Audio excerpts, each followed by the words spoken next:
Capítulo 3. El mal ladrón. Se podrían contar cosas hermosas, delicadas y amables de mi infancia, de mi seguridad junto a los padres, del amor filial y de la vida apacible. Caprichosa en aquel ambiente suave, cariñoso y diáfano. Pero solo me interesan los pasos que di en la vida para llegar a mí mismo. Todos los bellos momentos de reposo, los islotes de felicidad y los paraísos cuyo encanto conocí quedan en la lejanía resplandeciente y no deseo volver a pisarlos.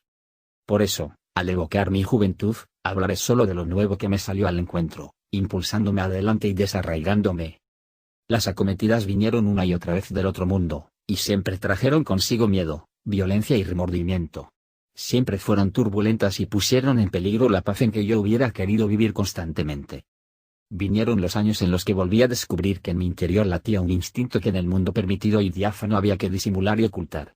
Como a todo ser humano, también a mí me asaltó el lento despertar del sentimiento del sexo, como un enemigo destructor, como la tentación, lo prohibido y el pecado.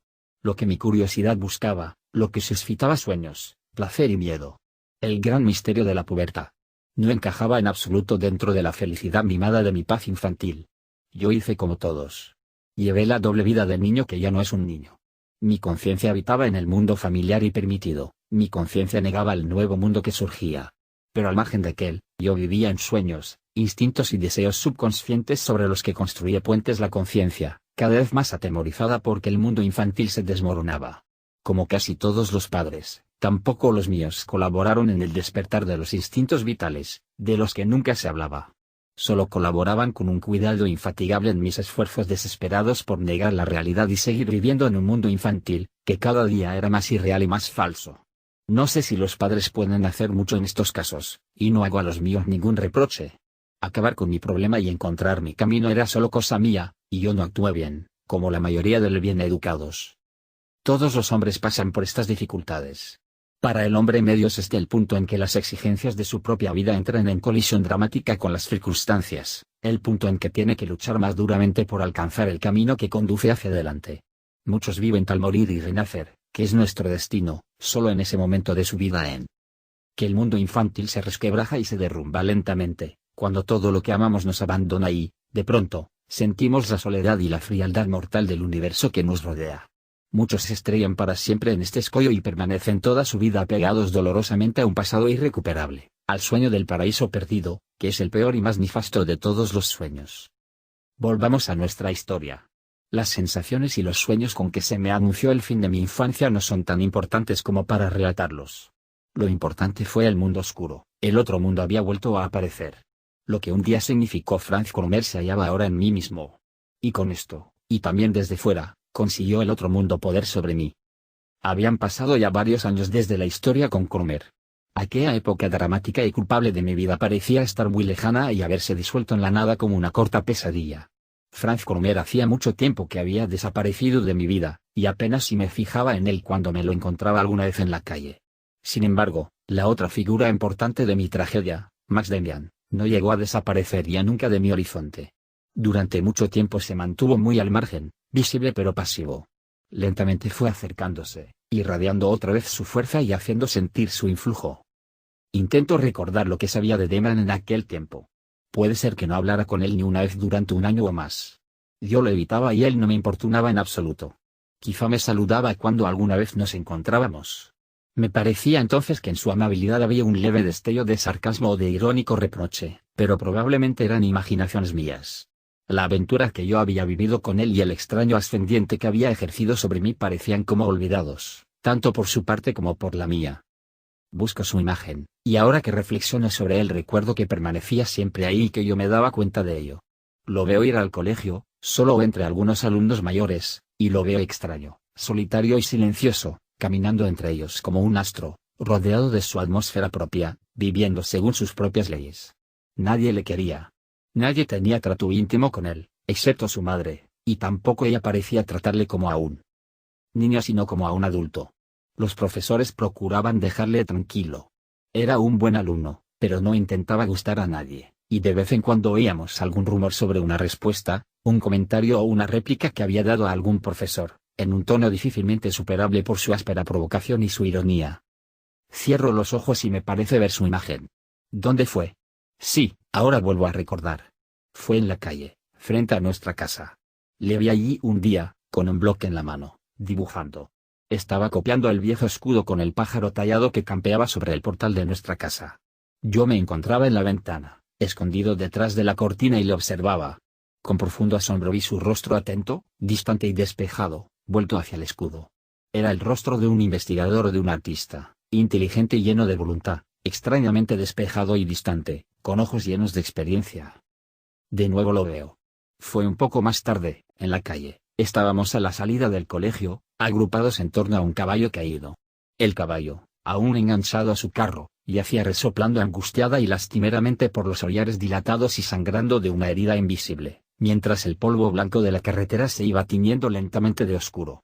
Cuando aparté los ojos de aquel espectáculo, con una sensación de malestar, vi el rostro de Demian. No se había acercado, se mantenía en segundo término, con aquel aire de siempre, tranquilo y elegante. Su mirada estaba fija en la cabeza del caballo y tenía de nuevo una atención profunda y silenciosa, casi fanática pero desapasionada. No pude apartar los ojos de él y sentí entonces, lejos, en el subconsciente, algo muy especial. Observé el rostro de Demian y descubrí no solo que no tenía cara de niño, sino que su rostro era el de un hombre, y aún más, me pareció ver o sentir que tampoco era la cara de un hombre, sino algo distinto. Era como si en aquel rostro hubiera algo femenino. Durante un instante no me pareció ni masculino, ni infantil, ni viejo, ni joven, sino milenario, fuera del tiempo, marcado por otras edades diferentes a la que nosotros vivimos. Los animales suelen tener esa expresión, o los árboles, o las estrellas. Yo no lo sabía, aunque entonces no sentía exactamente lo que ahora puedo formular como adulto, sí sentía algo parecido. Quizás era guapo, no sé si me gustaba o me repelía, tampoco aquello estaba claro. Yo solo veía una cosa que era diferente a nosotros, como un animal, como un espíritu, o como una pintura. No sé bien cómo era, pero sí que era distinto, inexplicablemente distinto a todos nosotros. Los recuerdos no me dan más datos, y probablemente estos estén determinados en parte por impresiones posteriores. Pasaron varios años antes de que mi relación con él volviera a ser más estrecha. Demian no había recibido la confirmación en la iglesia con los chicos de su curso, como lo hubiera exigido la tradición del colegio, y esto dio lugar automáticamente a rumores. Se empezó a decir que era judío, o más bien que era pagano. Otros opinaban que tanto él como su madre carecían de toda religión o que pertenecían a una fabulosa y peligrosa secta. En relación con esto creo haber oído también que Demian vivía con su madre como con un amante. Lo más probable es que Demian hasta entonces hubiera crecido sin una determinada confesión y que aquello le hiciera tener dificultades en el futuro. En todo caso, su madre decidió que fuera confirmado, 2 años más tarde que sus compañeros, y así sucedió que durante unos meses fue mi compañero en la clase preparatoria para la confirmación. Durante algún tiempo me mantuve alejado de él por completo, no quería tener nada que ver con él. Lo encontraba rodeado de demasiadas habladurías y misterios, pero sobre todo me molestaba la sensación de compromiso hacia él que tenía desde la historia de Cromer. Y precisamente entonces estaba yo muy ocupado con mis propios secretos. La clase preparatoria para la confirmación coincidió para mí con la aclaración definitiva de los problemas sexuales, y, a pesar de mi buena voluntad, mi interés por la enseñanza religiosa se veía muy mermado por este hecho. Los temas de que hablaba el pastor quedaban muy lejos de mí, en un mundo irreal, tranquilo y venerable. Quizás eran muy bonitos e importantes, pero no eran nada actuales o interesantes, y aquellas otras cosas que me preocupaban lo eran precisamente en grado máximo. Esta situación hizo que creciera por un lado mi indiferencia hacia las clases y aumentara por otro mi interés por Max Demian. Algo parecía unirnos. Me voy a esforzar en seguir este hilo con la mayor exactitud. Que yo recuerde, la cosa empezó en una clase, muy temprano por la mañana, cuando la luz del aula aún estaba encendida. Nuestro profesor de religión hablaba de la historia de Caín y Abel. Yo no atendía, estaba adormilado y apenas escuchaba. Entonces el cura empezó a hablar en voz alta e insistente del estigma de Caín. En ese momento sentí una especie de contacto o llamada, y, levantando los ojos, vi a Demian que se volvía hacia mí desde las primeras filas de pupitres con una mirada penetrante y significativa, cuya expresión lo mismo podía ser burlona que grave. Me miró solo un instante, y, de pronto, me fijé con toda atención en las palabras del párroco. Le oí hablar de Caín y del estigma sobre su frente, y tuve en lo más profundo la conciencia de que las cosas no eran como él las decía, que también se podían interpretar de otra manera y que era posible una crítica. En este momento se estableció de nuevo contacto entre Demian y yo. Y es curioso, apenas surgió en el alma aquella sensación de concordancia con él, se reflejó también, como por arte de magia, en el espacio. No sé si lo consiguió él o si fue pura casualidad, yo entonces creía firmemente en las casualidades. A los pocos días, Demian había cambiado de sitio y vino a sentarse delante de mí durante las clases de religión. Aún recuerdo con qué placer aspiraba yo, en el aire viciado de hospicio de aquella aula repleta, el perfume fresco y suave de jabón que exhalaba su nuca. Y unos días después volvió a cambiar de lugar y se sentó junto a mí, y ahí permaneció durante todo el invierno y la primavera. Las clases de la mañana se habían transformado por completo. Ya no eran adormecedoras y aburridas. Me hacían ilusión. A veces escuchábamos los dos al pastor con la mayor atención, y una mirada de mi vecino bastaba para que me fijara en una historia curiosa, en una frase extraña, y otra mirada, muy especial, bastaba para alertarme y despertar en mí la crítica y la duda. Pero muchas veces éramos malos alumnos y no oíamos nada de la clase. Demian era siempre muy correcto con los profesores y con los compañeros, nunca hacía tonterías de colegial, nunca se le oía reír ruidosamente o charlar, nunca provocaba las reprimendas del profesor. Sin embargo, en voz baja, y más por señas y miradas que por palabras, supo hacerme partícipe de sus propios problemas. Estos eran en parte muy curiosos. Me dijo, por ejemplo, qué compañeros le interesaban y de qué manera les estudiaba. A algunos les conocía muy bien. Un día me dijo antes de clase: cuando te haga una señal con el dedo, fulano o mengano se dará la vuelta para mirarnos o se rasgará la cabeza. Durante la clase, cuando apenas me acordaba ya de aquello, Max me hizo una señal muy ostensible con el dedo, miré rápidamente hacia el alumno señalado y le vi en efecto hacer el gesto esperado, como movido por un resorte. Yo insistí en que Max hiciera el experimento con el profesor, pero no quiso. Sin embargo, una vez llegué a clase y le conté que no había estudiado la lección y que confiaba en que el pastor no me preguntara. Entonces Demian me ayudó. El cura buscaba a un alumno para que le recitara un trozo del catecismo, y su mirada vacilante se posó sobre la expresión culpable de mi rostro. Se acercó lentamente y alargó un dedo hacia mí, y ya tenía mi nombre en los labios cuando de pronto se puso inquieto y distraído, empezó a dar tirones de su alzacuello, se acercó a Demian, que les miraba fijamente a los ojos, pareció que quería preguntarle algo, y finalmente se apartó bruscamente, tosó un rato y llamó a otro alumno. Poco a poco, en medio de aquellas bromas que tanto me divertían, me di cuenta de que mi amigo, a menudo, también jugaba conmigo. A veces, yendo al colegio, presentía de pronto que Demian me seguía y, al volverme, le encontraba efectivamente ahí. ¿Puedes conseguir, de verdad, que otro piense lo que tú quieres? Le pregunté. Me respondió amablemente con la tranquilidad y objetividad de su madurez adulta. No. Dijo, eso no es posible. No tenemos una voluntad libre, aunque el párroco haga como si así fuera. Ni el otro puede pensar lo que quiere, ni yo puedo obligarle a pensar lo que quiero. Lo único que puede hacerse es observar atentamente a una persona, generalmente se puede decir luego con exactitud lo que piensa o siente y, por consiguiente, también se puede predecir lo que va a hacer inmediatamente después. Es muy sencillo, lo que ocurre es que la gente no lo sabe. Naturalmente se necesita entrenamiento. Entre las mariposas hay, por ejemplo, cierta especie nocturna en la que las hembras son menos numerosas que los machos. Las mariposas se reproducen como los demás animales, el macho fecundo a la hembra, que pone luego los huevos, si capturas una hembra de esta especie. Y esto ha sido comprobado por los científicos. Los machos acuden por la noche, haciendo un recorrido de varias horas de vuelo. Varias horas, imagínate.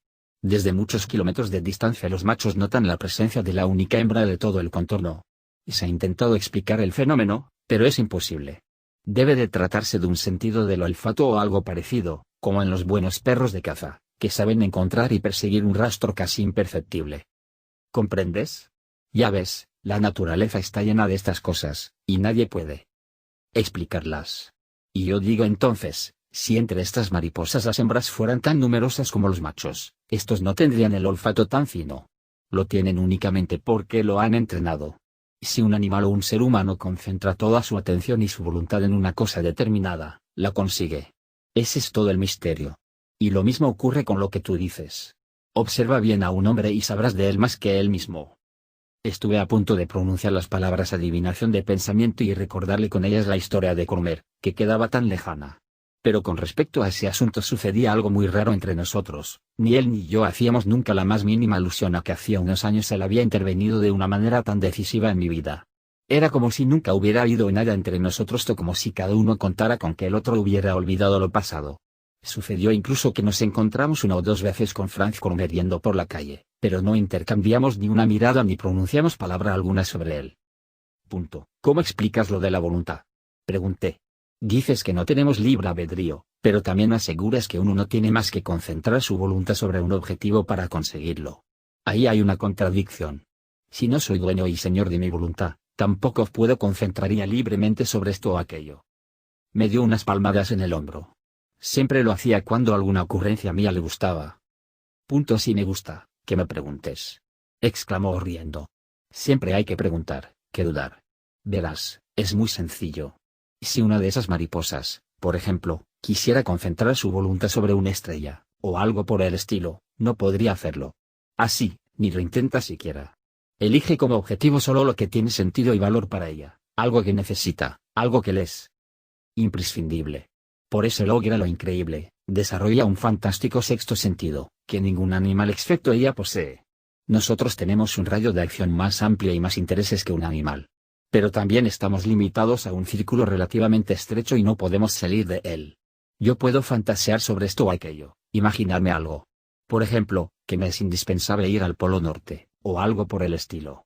Pero solo puedo llevarlo a cabo y desearlo con suficiente fuerza si el deseo está completamente enraizado en mí, si todo mi ser está penetrado de él.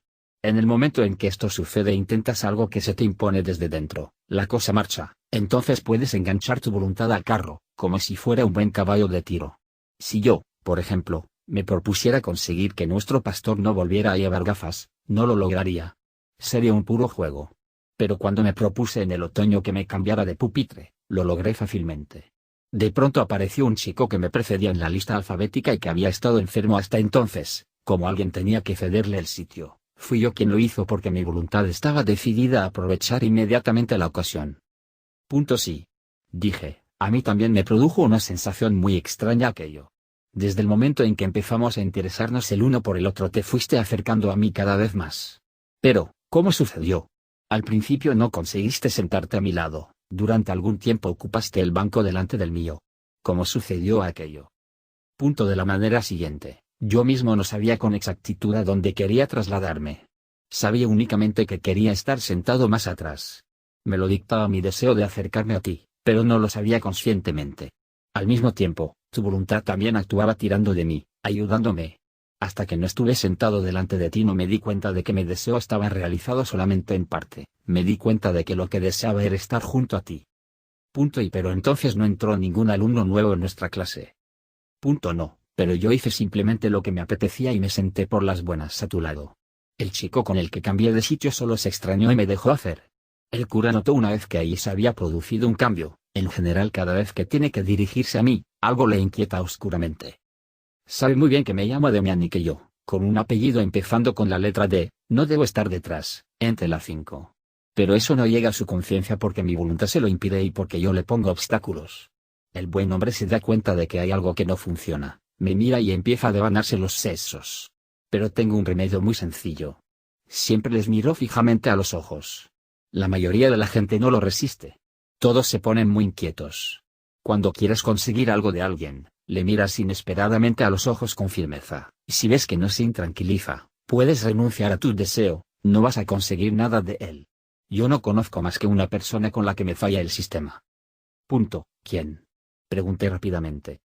Me miró con los ojos levemente guiñados, como cuando pensaba intensamente. Luego los apartó y no dio ninguna respuesta.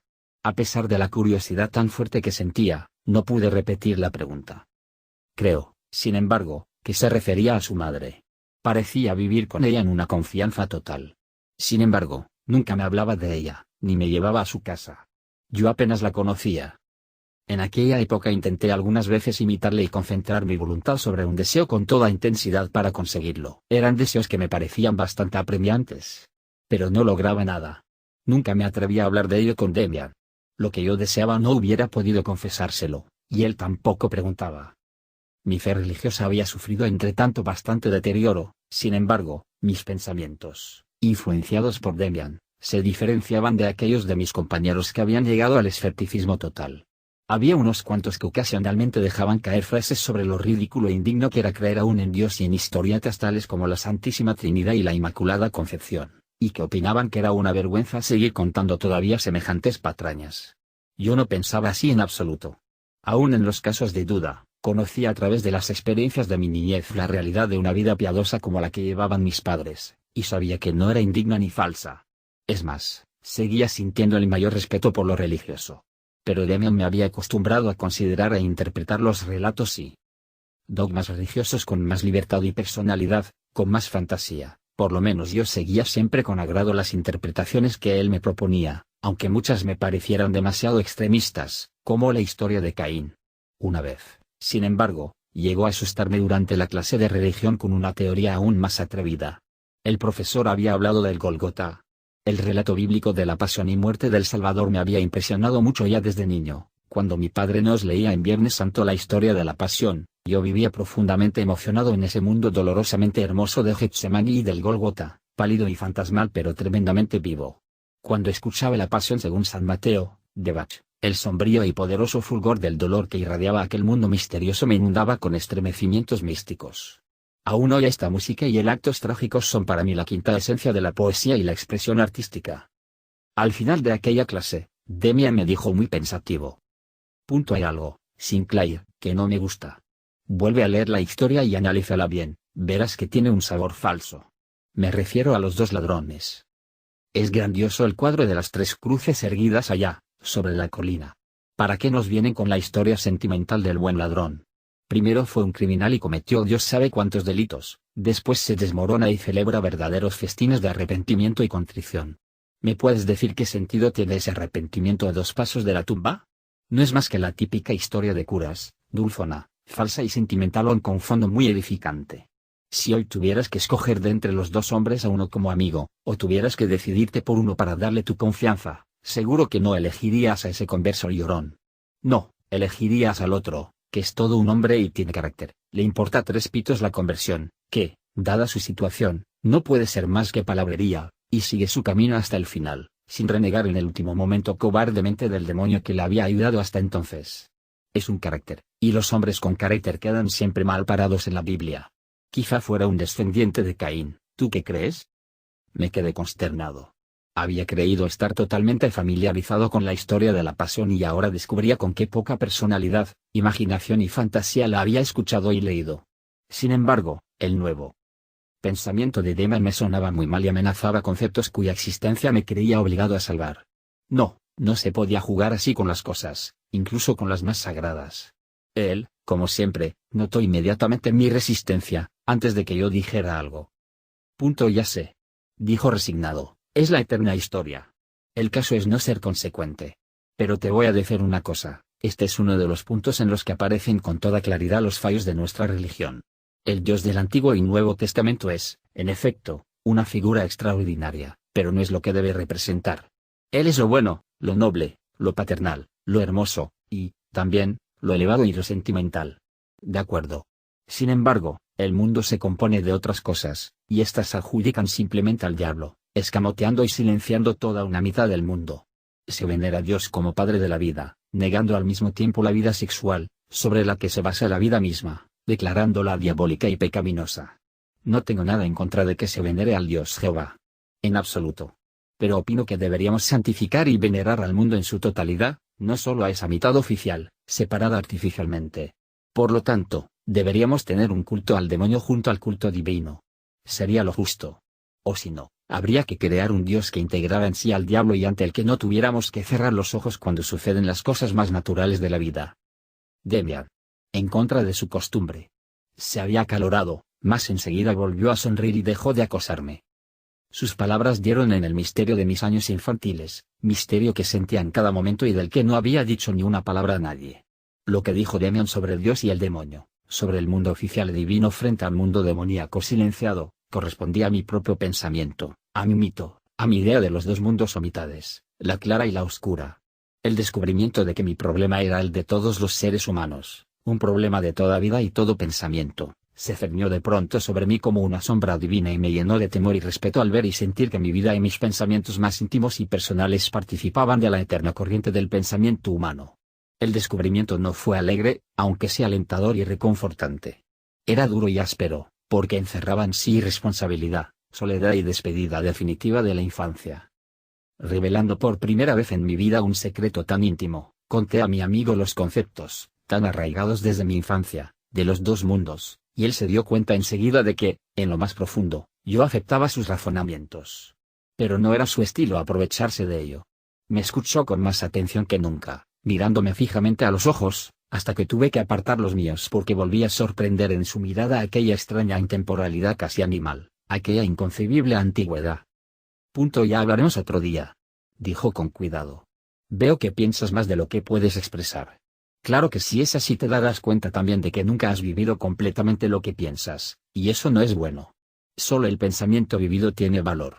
Hasta ahora has sabido que tu mundo permitido solo era la mitad del mundo y has intentado escamotear la otra mitad, como hacen los curas y los profesores. Pero no lo conseguirás. No lo consigue nadie que haya empezado a pensar. Sus palabras me llegaron al alma. Pero, exclamé casi gritando. Hay cosas verdaderamente feas y prohibidas, no puedes negarlo. Están prohibidas y tenemos que renunciar a ellas. Yo sé que existen el crimen y los vicios, pero porque existan no voy yo a convertirme en un criminal. Hoy no agotaremos el tema. Me tranquilizó Max. Desde luego, no vas a asesinar o violar muchachas, no. Pero aún no has llegado al punto en que se ve con claridad lo que significa en el fondo permitido y prohibido. Has descubierto solo una parte de la verdad. Ya vendrá el resto, no te preocupes. Por ejemplo, desde hace un año sientes en ti un instinto, que pasa por prohibido, más fuerte que todos los demás. Los griegos y muchos otros pueblos, en cambio, han divinizado este instinto y lo han venerado en grandes fiestas. Lo prohibido no es algo eterno, puede variar. También hoy cualquiera puede acostarse con una mujer si antes ha ido al sacerdote y se ha casado con ella. En otros pueblos es de otra manera. Por eso cada uno tiene que descubrir por sí mismo lo que le está prohibido. Se puede ser un gran canalla y no hacer jamás algo prohibido. Y viceversa. Probablemente es una cuestión de comodidad. El que es demasiado cómodo para pensar por su cuenta y erigirse en su propio juez, se somete a las prohibiciones, tal como las encuentra. Eso es muy fácil. Pero otros sienten en sí su propia ley, a esos les están prohibidas cosas que los hombres de honor hacen diariamente y les están permitidas otras que normalmente están mal vistas. Cada cual tiene que responder de sí mismo. De pronto, como si se arrepintiera de haber hablado tanto, enmudeció. Ya entonces intuía yo de forma aproximada lo que Demian sentía cuando actuaba así, pues, aunque solía exponer sus ideas de una manera muy agradable y aparentemente ligera, detestaba hablar por hablar, como me dijo un día. Notaba en mí que, junto al auténtico interés, había demasiado juego, demasiado placer en el parloteo intelectual, en una palabra, falta de absoluta seriedad. Al volver a leer las últimas palabras que he escrito, absoluta seriedad, recuerdo otra escena que viví con Max Demian en aquellos tiempos aún semi-infantiles y que me impresionó vivamente. Se acercaba la fecha de nuestra confirmación. Las últimas clases de religión trataban de la comunión. El pastor dio mucha importancia al tema, cuidó mucho sus explicaciones y consiguió que en estas últimas clases hubiera un cierto ambiente de unción religiosa. Sin embargo, precisamente entonces mis pensamientos se concentraban en otra cosa, en la persona de mi amigo. Esperando la confirmación, que se nos explicaba como solemne acogida en la comunidad de la iglesia, yo pensaba constantemente que el valor de aquel medio año de enseñanza religiosa no estaba en lo que había aprendido sino en la proximidad e influencia de Demian. No me preparaba a ser recibido en la iglesia, sino en algo muy distinto, en una orden del pensamiento y de la personalidad que tenía que existir sobre la tierra y cuyo enviado o emisario consideraba ya mi amigo. Intenté rechazar aquella idea porque sería vivir, a pesar de todo, la ceremonia de la confirmación con cierta dignidad, que me parecía poco compatible con mis nuevos pensamientos. Pero fue en vano, el pensamiento estaba ahí y lentamente se fue uniendo al de la cercana ceremonia religiosa. Estaba dispuesto a celebrarla de manera distinta a los demás. Para mí iba a significar la entrada en un mundo ideológico que me había sido revelado por Demian. En aquellos días volví a discutir vivamente con él, fue antes de una clase de religión. Mi amigo estaba distante y no se animaba ante mis palabras, que seguramente eran muy sabiondas y pretenciosas. Hablamos demasiado, dijo con desacostumbrada seriedad. Las palabras ingeniosas carecen totalmente de valor. Solo le alejan a uno de sí mismo. Y alejarse de uno mismo es pecado. Hay que saber recogerse en sí mismo por completo, como las tortugas. Poco después entramos en clase. Comenzó la lección y yo me esforcé en atender. Demian no intentó distraerme.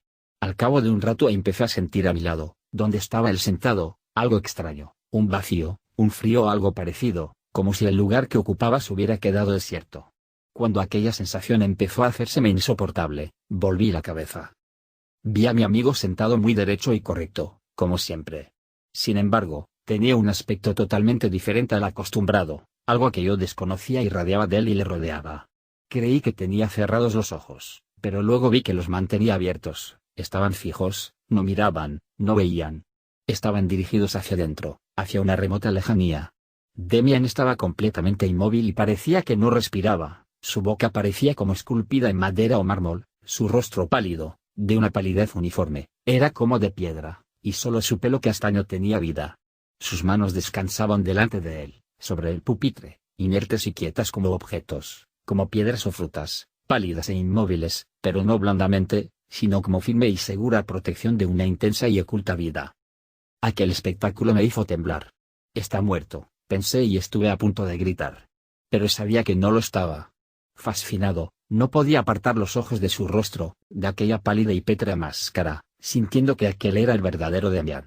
Lo que solía aparentar cuando iba y hablaba conmigo no era más que una parte de Demian, aquel que durante un rato representaba un papel, plegándose y amoldándose para dar gusto.